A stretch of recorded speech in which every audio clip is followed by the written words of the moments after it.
14 जुलाई ठीक 2:35 आज से लगभग एक महीने पहले आंध्र प्रदेश के श्रीहरिकोटा से चंद्रयान-3 करोड़ों भारतीयों की उम्मीदों और सपनों की पोटली बांधकर चांद के दक्षिणी ध्रुव पर उतरने के लिए निकला था।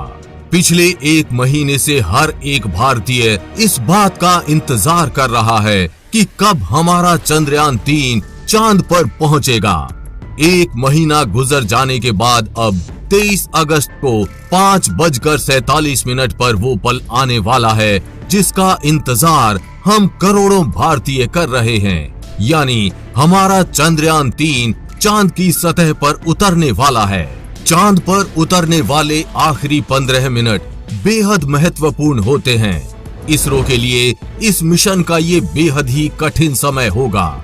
इसरो के प्रमुख चांद पर उतरने की प्रक्रिया की 15 मिनट की अवधि को आतंक के 15 मिनट कह चुके हैं, क्योंकि जब लैंडर को अपने इंजन्स को सही समय और सही ऊंचाई पर फायर करना होता है, सही मात्रा में ईंधन का उपयोग करना होता है, चंद्रमा का सटीक स्कैन करना होता है, चांद की सतह की पहाड़ियों और गड्ढों का सही अनुमान लगाना पड़ता है। ये पूरी प्रक्रिया लैंडर अपने से करता है। वैज्ञानिकों का इस पूरी प्रक्रिया में कोई खास कंट्रोल नहीं होता, जिसका अर्थ है कि इसरो के वैज्ञानिक पृथ्वी से लैंडर का मार्गदर्शन करने के लिए बहुत कुछ नहीं कर सकते। यहाँ पर एक छोटी सी गलती पूरे मिशन को खराब कर सकती है। जैसा आपको पता होगा कि चंद्रयान-2 इन्हीं आखिरी 15 मिनट में क्रैश हो गया था, यानी उतरने वाले वो 15 मिनट चंद्रयान-3 के लिए भी बेहद महत्वपूर्ण होंगे।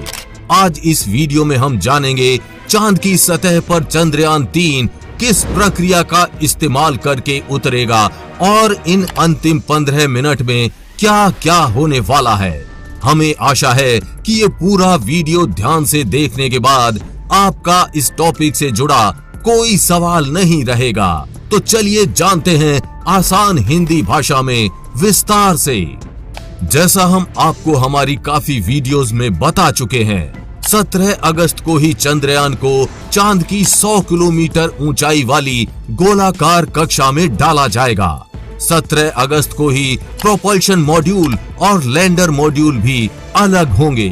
अलग होने से पहले दोनों मॉड्यूल चंद्रमा के चारों तरफ 100 गुणा 100 किलोमीटर की दूरी वाले ऑर्बिट में चक्कर लगाएंगे। इसके बाद प्रोपल्शन मॉड्यूल चांद से 100 किलोमीटर ऊपर ही चक्कर लगाता रहेगा। अब लैंडर मॉड्यूल चांद पर उतरने के लिए कदम आगे बढ़ाएगा, यानी प्रोपल्शन मॉड्यूल को लैंडर यहीं छोड़ देगा। सिर्फ अब लैंडर मॉड्यूल चांद पर उतरने के लिए जाएगा। 18 और 20 अगस्त को डी ऑर्बिटिंग होगी, यानी चांद के ऑर्बिट की दूरी को कम किया जाएगा। लैंडर मॉड्यूल 100 गुणा 30 किलोमीटर के ऑर्बिट में जाएगा। इसका मतलब है कि लैंडर मॉड्यूल इस ऑर्बिट में जाने के बाद चंद्रमा से सबसे दूर 100 किलोमीटर और सबसे नजदीक 30 किलोमीटर दूर होगा। इसके बाद लैंडर मॉड्यूल 3 दिनों तक इसी ऑर्बिट में चक्कर लगाएगा। अब आपका सवाल हो सकता है कि जब लैंडर मॉड्यूल 3 दिन पहले पहुंच जाएगा तो इसी दिन लैंडिंग क्यों नहीं करेगा? तो उसका जवाब है 20 तारीख को लैंडर मॉड्यूल जब चांद के पास पहुंचेगा तो उस समय चांद पर रात होगी। चंद्रयान-3 को चांद की रात में काम करने के लिए डिजाइन नहीं किया गया है। 23 तारीख को चांद की पहली सुबह होने वाली है, इसलिए लैंडर मॉड्यूल इसी ऑर्बिट में 3 दिन तक चक्कर लगाता रहेगा। 23 अगस्त 2023 को जैसे ही घड़ी में 5:32 होंगे, शुरू होगी सॉफ्ट लैंडिंग की प्रक्रिया। हमारा चंद्रयान-3 चांद पर उतरने के लिए सतह की तरफ बढ़ने लगेगा। चांद पर उतरने की प्रक्रिया को आप पहले संक्षिप्त में इस वीडियो से समझिए, इसके बाद विस्तार से समझेंगे। एल्टीट्यूड 100 किलोमीटर ये लैंडिंग प्रक्रिया का पहला चरण है। यहाँ से चंद्रयान उतरने के लिए चांद की लोअर ऑर्बिट में आएगा। Altitude 30 kilometre. दूसरा चरण इतनी ऊंचाई पर आने पर लैंडर मॉड्यूल के दोनों थ्रस्टर्स इंजन शुरू होंगे और स्पीड 6000 किलोमीटर प्रति घंटा से धीरे धीरे कम होना शुरू होगी। Altitude 100 metre. तीसरा चरण, इतनी ऊंचाई पर आने पर लैंडर मॉड्यूल चांद की सतह को स्कैन करना और फोटो लेना शुरू करेगा। Slowed descent. चौथा चरण, यहाँ चांद की सतह से ऊंचाई ना के बराबर रहेगी और स्पीड कम होकर 0 किलोमीटर प्रति घंटा तक आ जाएगी। Take down. ये लैंडिंग प्रक्रिया का 5वां और आखिरी चरण है। यहाँ हमारा चंद्रयान 3 चांद की सतह पर होगा। अब समझते हैं विस्तार से। जब 5:32 पर चंद्रयान 3 उतरने लगेगा तो चंद्रयान 3 के लैंडर मॉड्यूल की ऊंचाई एल्टीट्यूड 100 किलोमीटर यानी चांद से 100 किलोमीटर ऊपर होगी और ये चांद की लोअर ऑर्बिट में एंटर करेगा। इस समय इसकी स्पीड 6000 किलोमीटर प्रति घंटा से अधिक होगी। कुछ मिनट बाद ही लैंडर एल्टीट्यूड 30 किलोमीटर पर होगा, यानी इस समय हमारा चंद्रयान 3 का लैंडर मॉड्यूल चांद से सिर्फ 30 किलोमीटर ऊपर होगा। सबसे पहले लैंडर मॉड्यूल के दोनों थ्रस्टर्स इंजन शुरू होंगे। अगर ये दोनों इंजन काम नहीं करते हैं तो इसमें बैकअप के लिए 2 एक्स्ट्रा इंजन और लगाए गए हैं। नीचे उतारने के लिए थ्रस्टर्स इंजन इसलिए ऑन किए गए हैं क्योंकि ये पावर्ड ब्रेकिंग चरण है, यानी इन दोनों इंजन्स के माध्यम से लैंडर मॉड्यूल की स्पीड को कम किया जाएगा। इस समय चंद्रयान 3 के लैंडर मॉड्यूल की स्पीड 6000 किलोमीटर प्रति घंटा से अधिक होगी। ये दोनों इंजन ही स्पीड को धीरे धीरे 0 तक ले जाएंगे। 5 से 7 मिनट बाद, यानी घड़ी में जब 5:39 हो रहे होंगे, लैंडर मॉड्यूल चांद की सतह से 100 मीटर की ऊंचाई पर आ जाएगा। 100 मीटर की ऊंचाई पर लैंडर बाधाओं के लिए सतह को स्कैन करेगा, यानी जिस यंत्र का इस्तेमाल करके लैंडर सतह को स्कैन करेगा उन दोनों का नाम है laser Doppler velocity meter LDV और lander horizontal velocity camera LHVC। Laser Doppler velocity meter जमीन पर उतरते समय 3D लेजर फेंकेगा। ये लेजर जमीन से टकराकर वापस लैंडर मॉड्यूल तक आएगी और बताएंगी कि सतह कैसी है, ऊंची नीची ऊबड़ खाबड़। इसके आधार पर वो लैंडिंग के लिए सही जगह का चुनाव करेगा। इसके अलावा 2 और दिशाओं में भी लेजर जाएंगे। वो ये देखेंगे कि कहीं सामने या पीछे की तरफ कोई ऊंची चीज तो नहीं है जिससे लैंडर के टकराने का खतरा हो।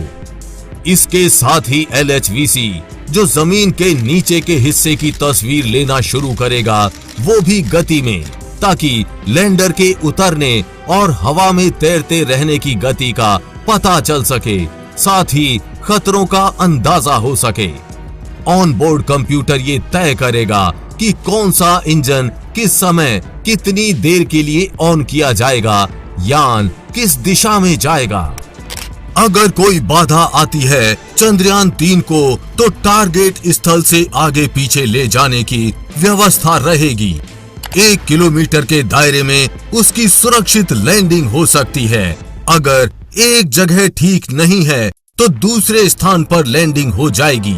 इस बार चंद्रयान 3 के लैंड करने के लिए 2 स्थान निश्चित किए गए हैं। अगर एक स्थान पर ये नहीं उतर पाता है तो इसको निश्चित किए गए दूसरे स्थान पर उतारा जाएगा। जैसे ही स्थान निश्चित हो जाएगा और इन सब सेंसर्स को सब सही लगता है तो धीमी गति से लैंडर मॉड्यूल उतरना शुरू कर देगा। 1 या 2 किलोमीटर की ऊंचाई पर आने के बाद करीब 15 मीटर प्रति सेकंड की गति से नीचे उतरेगा। टच डाउन तक, यानी चांद पर उतरने तक अपने थ्रस्टर्स को फायर करता रहेगा और इस तरह से 5:47 पर हमारा चंद्रयान 3 चांद की सतह पर होगा। अंत में इसी प्रक्रिया से जुड़ी एक जानकारी और जान लीजिए। उतरते वक्त एक और समस्या आ सकती है। वो है चंद्रधूल। जी हाँ, गति में कमी आने के बाद भी चंद्रधूल यानी चांद की सतह से उड़ने वाली धूल की समस्या बनी रहती है। जैसे आपने किसी हेलीकॉप्टर को जमीन पर उतरते हुए देखा होगा, उतरते वक्त उसके चारों तरफ जैसे धूल उड़ने लगती है, वैसे ही लैंडर मॉड्यूल उतरते हुए चांद पर होता है। चांद की सतह को छूते समय लैंडर के थ्रस्टर्स तेज गति से चंद्रमा की धूल को सतह से उड़ा देते हैं। इससे कैमरे का लेंस अस्पष्ट हो सकता है और गलत रीडिंग आ सकती है। चंद्रधूल चंद्रमा की सतह के महीन अपघर्षक कण हैं और आसानी से समझने के लिए आप अमेरिका के मून मिशन अपोलो 15 का ये वीडियो देखिए, कैसे चांद पर उतरते वक्त थ्रस्टर्स ने धूल के एक बादल को उड़ा दिया, जो लैंडिंग समाप्त होने तक कुछ मिनटों के लिए दृष्टि को पूरी तरह से अस्पष्ट कर देता है। चंद्रयान 3 के लिए भी ये समस्या बड़ी समस्या हो सकती है। हम तो बस प्रार्थना करते हैं और आपसे भी प्रार्थना का निवेदन करते हैं कि 23 अगस्त को सब कुछ अच्छा हो और हमारा चंद्रयान 3 चांद की सतह पर सॉफ्ट लैंडिंग कर जाए। चंद्रयान 3 की चांद पर लैंडिंग 23 अगस्त को हम आपको लाइव दिखाएंगे। इसीलिए अभी चैनल को सब्सक्राइब करके बेल नोटिफिकेशन ऑन जरूर कर लें। आपको ये जानकारी कैसी लगी हमें कमेंट बॉक्स में लिखकर जरूर बताएं। वीडियो को लाइक शेयर करना ना भूलें। जल्द ही मिलेंगे ऐसी ही इंफॉर्मेटिव वीडियो के साथ। तब तक के लिए जय हिंद, जय भारत।